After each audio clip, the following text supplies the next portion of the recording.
పూర్వం మగధ రాజ్యాన్ని పరిపాలించిన ఉగ్రసేనుడికి అతి తెలివైన యువ మంత్రి విక్రమ్ ఉండేవాడు. న్యాయ ధర్మాలలో రాజుగారికి తోడుండి దేశాన్ని అత్యున్నత స్థానానికి తీసుకువెళ్తాడు. అలా ఉండగా ఒకనాడు రాజపుత్రి మాలవిక మంత్రిని ప్రేమించాడని తెలిసి రాజ్యసభ ఏర్పాటు చేసి విక్రమని పరీక్షించి శిక్షించాలనుకుంటాడు. ఆ విధంగా నిండు సభలో ఒక పెళ్లిని తెప్పించి దీని హతమార్చమని మంత్రిని ఆదేశిస్తాడు. కానీ ఒక షరతు అండు రాజు మంత్రి విక్రమ్, ఈ మార్జారాన్ని ఎలా హతమారుస్తావో ఆ విధంగానే నీకు శిక్ష పడుతుంది అంటూ మార్జారాన్ని మంత్రి చేతికి అందిస్తాడు. కానీ అక్కడున్న రాజ్యసభలో అందరూ మంత్రి అంటే ఎంతో గౌరవం, వినయం. ఈ పరీక్షలో తెలివిగా తప్పించుకోవాలని ఆ దేవుణ్ణి మనసారా కోరుకున్నారు. చేతిలోకి అందుకున్న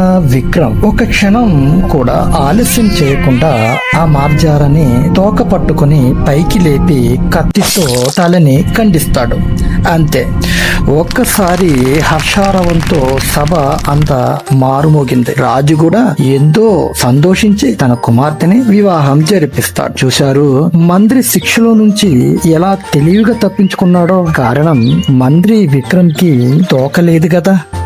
ఈ స్టోరీ కనుక మీకు నచ్చితే లైక్ చేయండి, మరియు సబ్స్క్రైబ్ కూడా చేయడం మర్చిపోకండి.